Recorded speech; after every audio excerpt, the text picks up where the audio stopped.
All right, how's it going, my magnificent sons of bitches?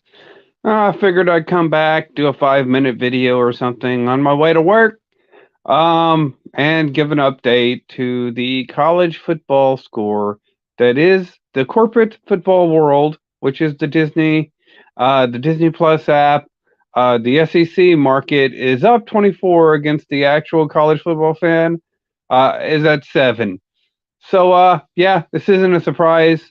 I believe that most people understood that when the betting line was up by 13 points, that you would get a significant amount of ref ball, much like you did in the Texas Alabama game. And so, I meant this is kind of this is kind of what it is. So, I meant this isn't like I said, for the most part, you don't have a lot of interest here in the college football landscape. That's why the ticket prices are going down for these title games.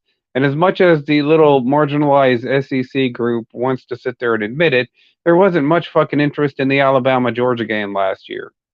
And I actually don't see any kind of real interest in college football in the immediate future. But of course, they're going to throw Georgia out there to be the new Alabama of the SEC.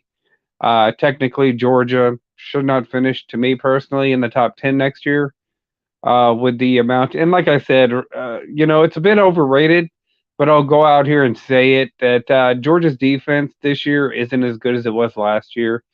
So it's basically all hype at this point for Georgia and Stetson Bennett. And it's not me being sour grapes. They had a great fucking defense last year, but whenever you graduate five people on that defense and that's the dominant side of your ball, well, we can understand that the following year you should have a downturn, but that's not the way college football has been. It's not the way college football has been probably better than a decade, probably since 2010. It's been it's kind of been where it's at right now, where it's just building up these little dynasties where you have the same teams competing for the same trophies, and less people are interested. This is what happens whenever you monopolize something like this. And this is exactly why monopolies rely more on fascism and communism than they do capitalism. Because if this was a true sport, then ultimately there would be a little bit more. Um, there wouldn't be so much monotony in these playoff games. You would have more and different teams competing, in a 12-year span. And we don't see that in college sports today. So yeah, it is what it is. I knew that TCU was it's the Daniel Bryant of this choreographed NCAA college football sport that is, and it was meant to go ahead reel in a lot of stupid voters to go ahead. And I guarantee you that the betting line people saw this and went to Vegas, put some quick money down on TCU because the betting line was by 13 points. Well, you already can understand, especially if you're somebody like me, that that's it's not gonna happen. They set this up to take your money, and it wouldn't have mattered how good TCU is. TCU could have had a 5-star everything.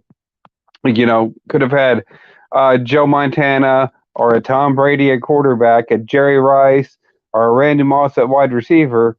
Could have had a superb defense with um, Ray Lewis and Warren Sapp and freaking Mike Singletary and Lawrence Taylor on that other side, and had the running game of Emmitt Smith and Barry Sanders back there with the offensive line of the '92 Cowboys, and just the greatest defensive line of all time with Reggie White and Bruce Smith, and Georgia still would have managed to win. Doesn't make Georgia or Alabama or any of the SEC teams look more legitimate. It just makes college sports look more embarrassing. So I meant, like I said, this isn't disappointment because I'd already expect TCU to get blown out. I expect TCU to lose um, by at least 13 points, which is what Vegas had it at. So I figured about, 14 points, and I figured that they would make it. But whenever you have a team like TCU come out and then take it to a much superior team in Michigan, which by all means, both Ohio State and Michigan were better teams than Georgia, and you have a team come out and play a team really hard, like Michigan, and then for them to come back and lose to that just shows you it's kind of a joke. And ultimately, like I said, I'm surprised that it's Georgia and TCU.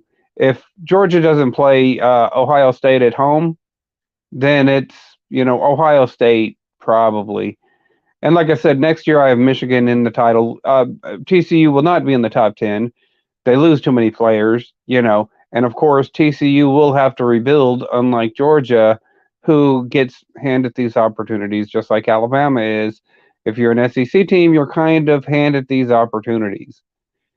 So yeah, I figured I would put something out to go ahead and do a live stream, upload my thoughts at halftime. It is the College Football Fan 7, the Georgia or the corporate Disney fans at 24. Congratulations, Disneyland fans. Looks like you're going to get your second, what's that? What do I call it? EBT title. That is the UNICEF Award for college football. So, anyways, you people tell me what you think. You like, sub, do the shit YouTube and Facebook tell me to do to get over. And for now, I'm out.